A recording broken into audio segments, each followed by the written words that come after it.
उपेंद्र कुशवाहा तो अब उससे कहीं ना कहीं त्यागपत्र दिले बाड़े और ए फेराक में बाड़े कि नीतीश कुमार अगर केंद्र में चल जाता रहे तो उनका मौका मिल जाई और वह मौका मिल करके उप मुख्यमंत्री के कुर्सी पर बैठ। संजय जायसवाल लगातार बयान जरूर देता रहे, लेकिन इ नहीं कहत कि हम मुख्यमंत्री के उम्मीदवार बानी। लेकिन मुख्यमंत्री के उम्मीदवारी में संजय जायसवाल भी रात के सपना जरूर देखता है। 7-8 साल के बाद धर्मेंद्र प्रधान के वापसी और वो भी ऐसा मुद्दा खातिर, ऐसा बात विचार खातिर, और निकल के जब बाहर आके ये बात कहता रहे फिर हरदी गुर्दी बोल के तैयार बढ़े, तो एक मतलब सीधे बा कि मामला ओजे जाके अटकर रहो। तेजस्वी यादव जब सदन से वॉकआउट कैले तो उनका पीछे पीछे जदयू भी चल दिल।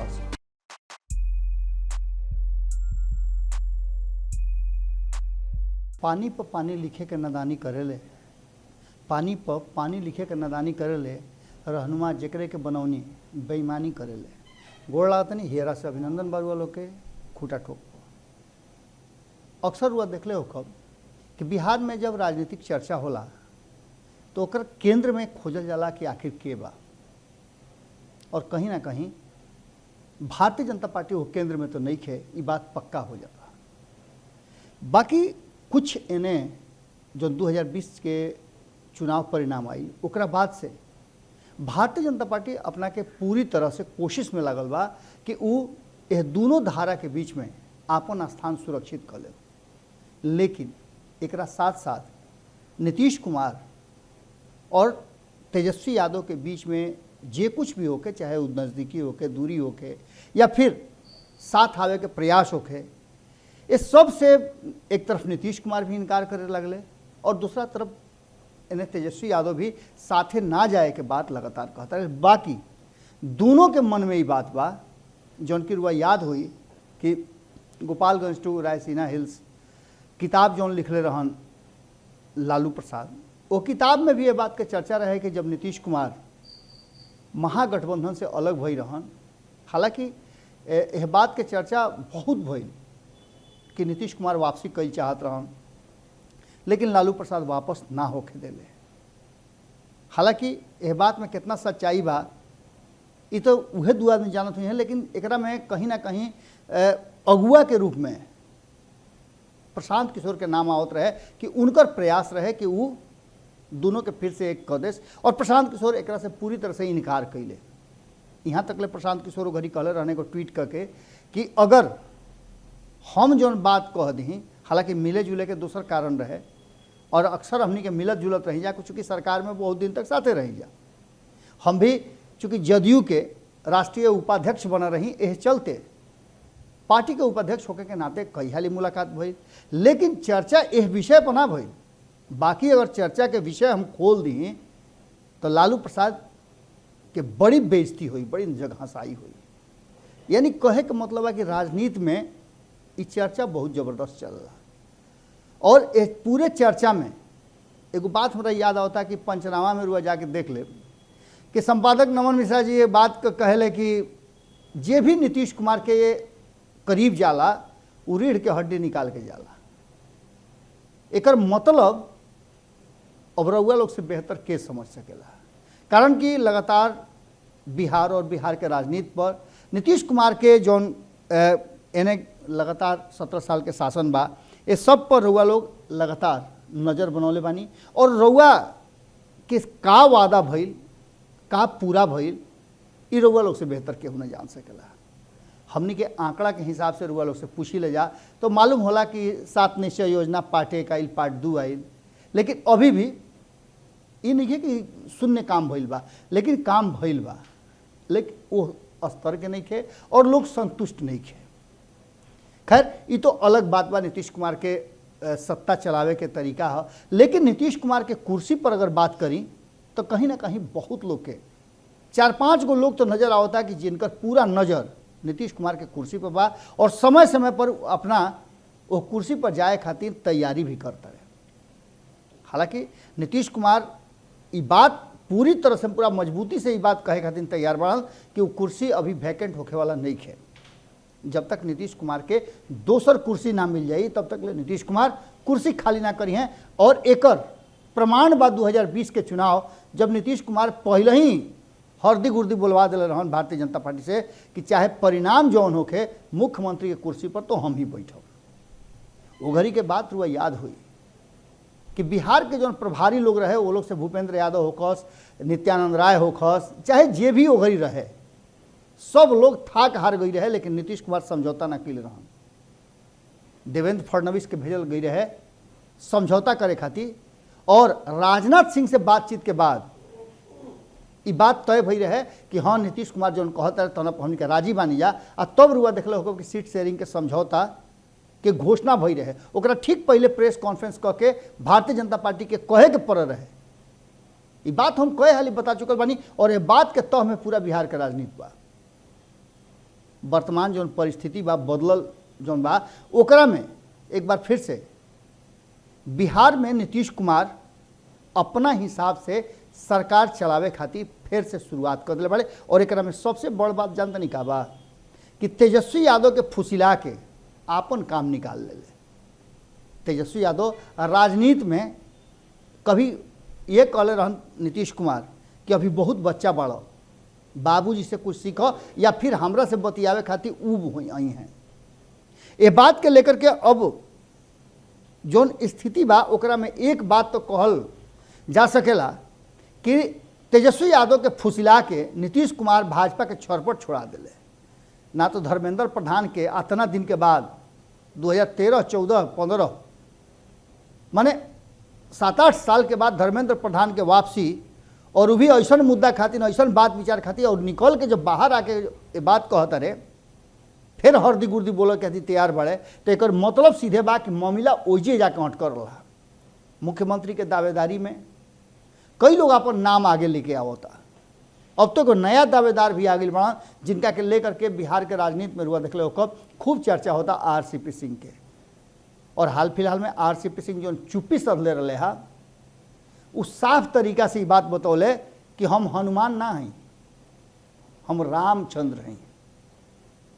एक मतलब अगर वह बेहतर ढंग से समझे के बाद तो फिर वह पंचनामा पर जाए के हुई, कारण कि ओकरा में बड़ा विस्तृत तरीका से ये सब बात के हिगार हिगार के बतावल गई बा कि आखिर रामचंद्र के हो सकेला और रामचंद्र होके के का उमें सूत्र बा। ओकर सबके फॉर्मूला बा जी। रामायण असही थोड़े लिखाई रहे, रामायण के फॉर्मूला बा। वो फॉर्मूला पर फिट होके पड़ेला तब जाके केहू राम बनला, केहू लक्ष्मण बनला, केहू भरत बनेला। एक आदमी के गद्दी दिया था तो कहता कि ना भैया हम खड़ा हुए लेके पूजा करो, और एक आदमी के नईखे दिया तो मुंह फुला लेता। और यह बात नहीं के ये कलयुग है, एजा तो कुर्सी के छीना झपटी मचल बा। भारतीय जनता पार्टी अपना तरफ से ये बात कह करके बुरी तरह से नीतीश कुमार के संगे आपन अखाड़ा खोल लेलस कि हम आपन मुख्यमंत्री बना सकता नहीं। कई लोगों मुख्यमंत्री के रेस में शामिल हो गई रहे। रुआ याद हो कि 2015 से लेकर के 2022 तक ले ये 7 साल में एक से एक मुख्यमंत्री के झंगाट झंगाट चेहरा आई। नंदकिशोर यादव के नाम आयल, सुशील मोदी के नाम आयल, प्रेम कुमार के नाम आयल, कुछ जना अपन बंडी सिवा के तैयारी कैले रहन। लेकिन 2015 में नीतीश कुमार ऐसा झटका दिले कि भारतीय जनता पार्टी के मुख्यमंत्री छोड़ी ना सत्ता के नजदीक तक पहुंचे लायक स्थिति ना कैले और एकदम बेलाग फेंका गई।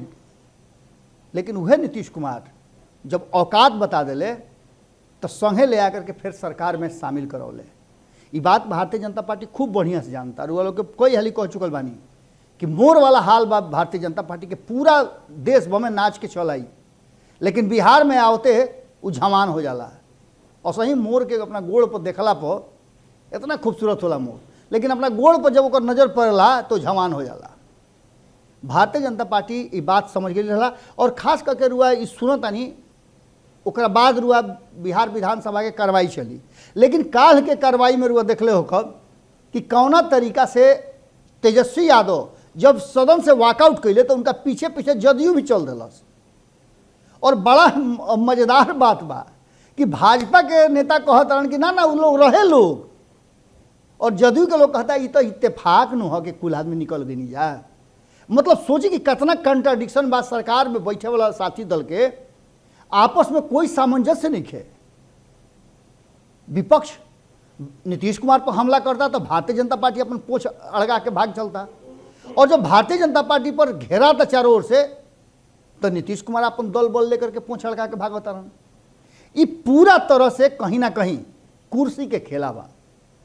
चिराग पासवान लगातार ये बात कह रहा बाड़न कि नीतीश कुमार के जौन हमार हाल भइल ओकरों से बुरा हाल हुई, यानी उनकर इशारा केकरा बाबा वो समझते बानी जे अपना के रामचंद्र कहता रहे। और भारतीय जनता पार्टी के कहल जा रहा बा कि रामचंद्र प्रसाद पर आरसीपी सिंह पर पूरा नजर बा।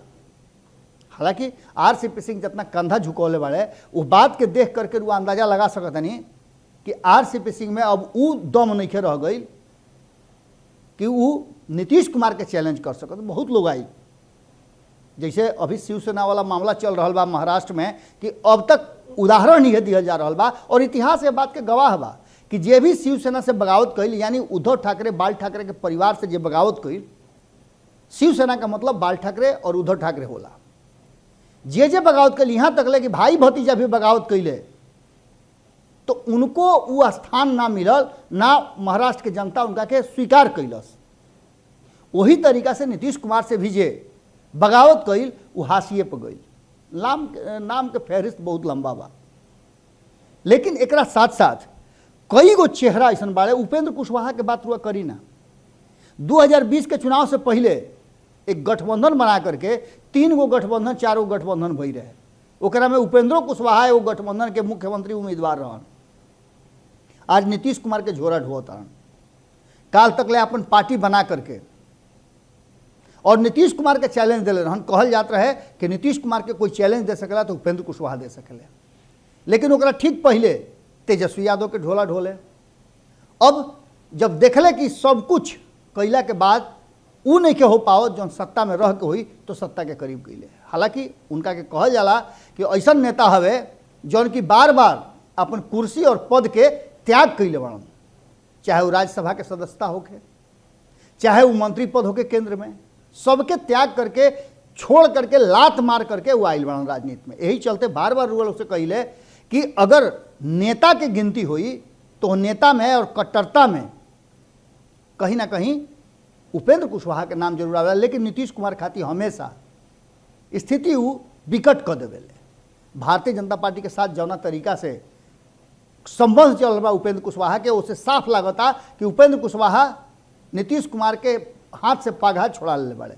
लेकिन ऐसा संभव कहाँ बा कि नीतीश कुमार के हाथ से पगार छोड़ा ले? तो मुख्यमंत्री के उम्मीदवार में एगो इहो नाम बड़ा जबरदस्त बा। एकरा अलावे नित्यानंद राय के नाम रुआ सुनले हो, कब लगातार ये आवत रहे कि नित्यानंद राय भाजपा के तरफ से मुख्यमंत्री के उम्मीदवार बड़े। उनका के तो ऐसा संट कैले नीतीश कुमार कि दूर दूर तक ले उनकर दिया बत्ती तक नहीं जरूरत। अब तो बिहार से भी साफ हो गई बड़े। पहले इन्हें देखले हो कि आज से 2 महीना पहले तक ले पूरा उखमज रहन, लेकिन अब वो थिरा गई बड़े। नीतीश कुमार ऐसा एक्ट करेले, वो याद हो कि काल्हे वालों से बात ही बतौले नहीं हम कि नीतीश कुमार सांझी खा जाता रहन तेजस्वी यादव की यहाँ इफ्तार पार्टी में, और सवेरे जब अमित शाह आवता रहे तो उनका के रिसीव कर चल जाता रहन, जबकि प्रोटोकॉल के तहत नहीं थे। प्रधानमंत्री अते तो रिसीव कर जीते तो बात रहे, लेकिन गृह मंत्री के रिसीव करे जाना एक पीछे कर रणनीति वालों से बतौले रही कि ऐसने लोग के शांत करे खातिर वो कहे गए रहन कि शांत करो ना तो खेला गबड़ाई। और वही घड़ी से देखले हो कि नित्यानंद राय भागल फिरत रहे आके, अब वो तरीका के बात नहीं करत। और संजय जायसवाल लगातार बयान जरूर देता रहे, लेकिन ये नहीं कहत कि हम मुख्यमंत्री के उम्मीदवार बानी।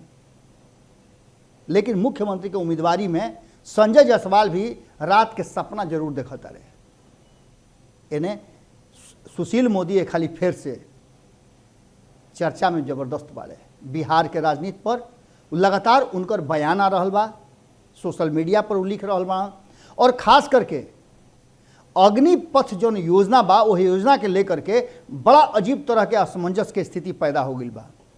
ये पूरा स्थिति में जौना तरीका से नीतीश कुमार अपना कुर्सी पर खूंटा गाड़ के मजबूती से बाड़न, ओमे केहू हिलावे के अभी मादा नहीं के रखत, चाहे वो चिराग पासवान होकस, नित्यानंद राय होकस, आरसीपी सिंह होकस, उपेंद्र कुशवाहा होकस। उपेंद्र कुशवाहा तो अब उससे कहीं ना कहीं त्यागपत्र दिले बाड़े और ए फिराक में बाड़े कि नीतीश कुमार अगर केंद्र में चल जाता रहे तो उनका मौका मिल जाई और वो मौका मिल करके उप मुख्यमंत्री के कुर्सी पर बैठ जात। इस चलते नीतीश के भजन कीर्तन गा रहल बाड़े।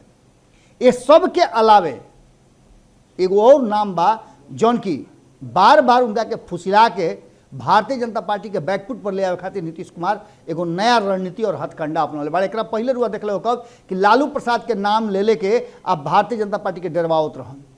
अब तेजस्वी यादव के फुसिला के नीतीश कुमार जौन की मुख्यमंत्री के उम्मीदवार बढ़न, दावेदार बढ़न, सबसे ज़्यादा कहल जा रहा बा। और रुआ लोग से पहले भी बतौनी कि बिहार से बाहर ये बात के चर्चा बा, बिहार के रहे वाला जितना प्रशासनिक अधिकारी बढ़न उ या फिर राजनीतिक लोग बा, चाहे कौनो दल के होके, तो ई बात जरूर कहला कि तेजस्वी यादव में बिहार के मुख्यमंत्री बने के संभावना ज़्यादा बा।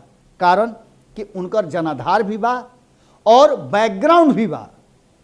एक साथ साथ उनका राजनीति करे के तरीका से भी भले ही इत्तेफाक लोग ना रखत होके, लेकिन जौना तरीका से वो एक्ट करता रहे उसे नेता के सारा खूबी उनका में नजर आवता। ये चलते मुख्यमंत्री के दावेदार उहो बाड़न। लेकिन नीतीश कुमार ऐसा ना लंगड़ी मरले कि नीतीश कुमार मुख्यमंत्री रही हैं और बाकी सब लोग नीतीश कुमार के चाहे कोनो तरीका से होके माने हेल्प करत रही, उनकर साथ देत रही। एक बार फिर से जौना तरीका से धर्मेंद्र प्रधान आकर के और बाहर निकल करके कहता रहे मीडिया से कि 2025 तक नीतीश कुमार मुख्यमंत्री रही हैं, एक मतलब बा कि भारतीय जनता पार्टी खाली फिर से सरेंडर कर दिले बा। और इस सरेंडर कहीं ना कहीं तेजस्वी यादव के भारतीय जनता पार्टी पर जबरदस्त हमला बा और विरोध प्रदर्शन बा। अग्निपथ योजना के लेकर के लगातार समीक्षा के बात कही जा रहा बा, जहां एक तरफ भारतीय जनता पार्टी एकरा पर वापसी करे के ना कोनो स्थिति में करी ये बात के कह चुकल बा, ओइजे एकरा के वापसी करावे खातिर विपक्ष पूरी तरह से एकजुट बा। और सुशील मोदी के बयान में भी कहीं ना कहीं कंट्राडिक्शन नजर आवता। उनकर बयान काल्हे के बयान हुआ उनका सुन ले कि उस साफ तरीका से कहले हा, सोशल मीडिया पर लिखले भी हा कि ये कोनो जरूरी नहीं खे, कोनो बाध्यता नहीं खे कि तू आ करके एकरा में भर्ती हो ख। एकर मतलब हुआ सीधा समझता नहीं। और दूसरा तरफ ये आरोप लाग रहा बा केंद्र के सरकार और नरेंद्र मोदी पर कि जौन जौन विभाग इस देश के रीढ़ के हड्डी बा, वो रीढ़ के हड्डी के पहले ही बात बता देनी कि रीढ़ के हड्डी निकाल करके लोग जाला नेता के लगे, वैसे ही रीढ़ के हड्डी निकाल करके और भारतीय जनता पार्टी नरेंद्र मोदी के सरकार ये लगातार जैसे शिक्षा के क्षेत्र में धीरे धीरे रुआ देखने की पेंशन खत्म हो गई, अब सेना के क्षेत्र में पेंशन खत्म होता और किसान के स्थिति रुआ पते बा।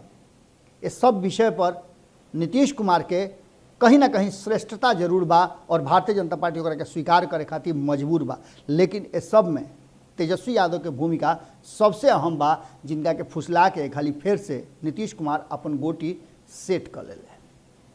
फिर रुआ लोग से काल भेंट हुई, आज यही विदा ले, ये आशा में कि रुआ लोग कमेंट बॉक्स में अपन विचार जरूर लिखब और एक साथ साथ रुआ हमरा के राय भी देव कि आगे कौना विषय पर बिहार के कौन ऐसा मुद्दा बा, कौन ऐसा क्षेत्र बा, का ऐसा खोज करके रुआ लोग के सामने ले आओ जाओ जौना से राउर फायदा हुई और रुआ कामे आई।